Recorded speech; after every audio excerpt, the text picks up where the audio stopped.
ऐसे तो हमने भारत में कई राजाओं के बारे में पढ़ा और सुना है, पर मित्रों, आज हम आपको भारतीय इतिहास के एक ऐसे महान राजपूत योद्धा से परिचित कराएंगे जिन्होंने विभिन्न राजपूत राजाओं का अपने नेतृत्व में संघ बनाकर इस्लामिक हमलावरों का सफलतापूर्वक सामना किया और अयोध्या, काशी जैसे हिंदू तीर्थ की रक्षा की, लेकिन जिसे देश की हिंदू जनता ने ही भुलाकर एक आक्रमणकारी जिहादी को अपना भगवान बना लिया।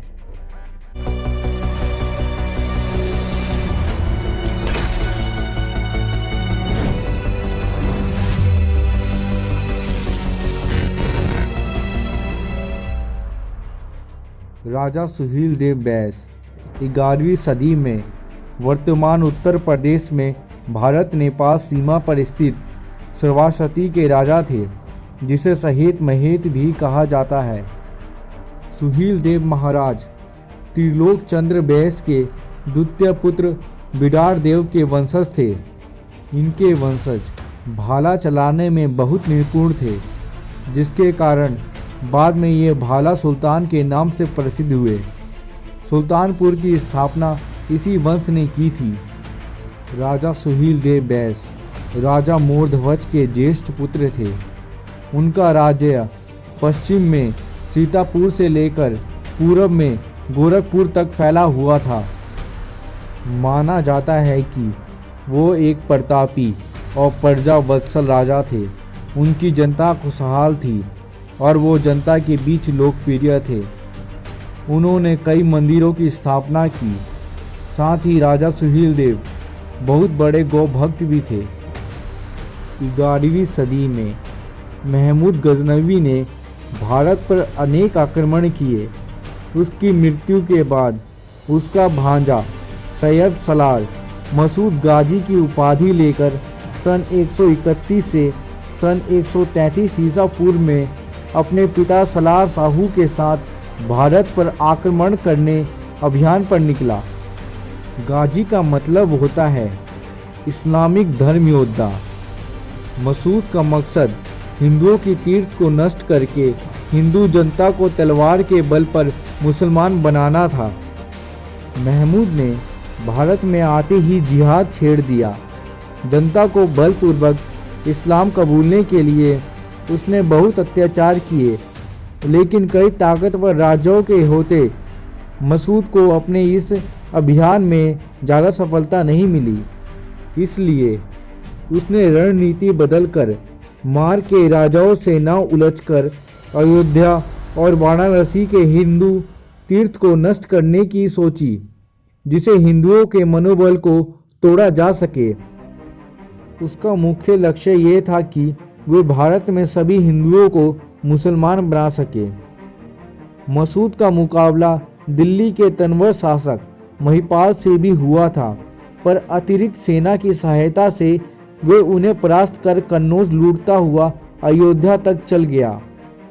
मसूद ने कन्नौज के निर्बल हो चुके सम्राट यशपाल परिहार को भी हराया। मालवा नरेश भोज परमार से बचने के लिए उसने पूरब की ओर बढ़ने के लिए दूसरा मार्ग अपनाया, जिससे भोज से उसका मुकाबला ना हो जाए। खुद मोहम्मद गजनवी ने भी कभी राजा भोज परमार का मुकाबला करने का साहस नहीं था। सुल्तानपुर के युद्ध में भोज परमार की सेना और बनारस से गहरवाहर शासक मदन पाल ने भी सेना भेजी, जिसके सहयोग से राजपूतों ने मसूद की सेना को सुल्तानपुर में हरा दिया।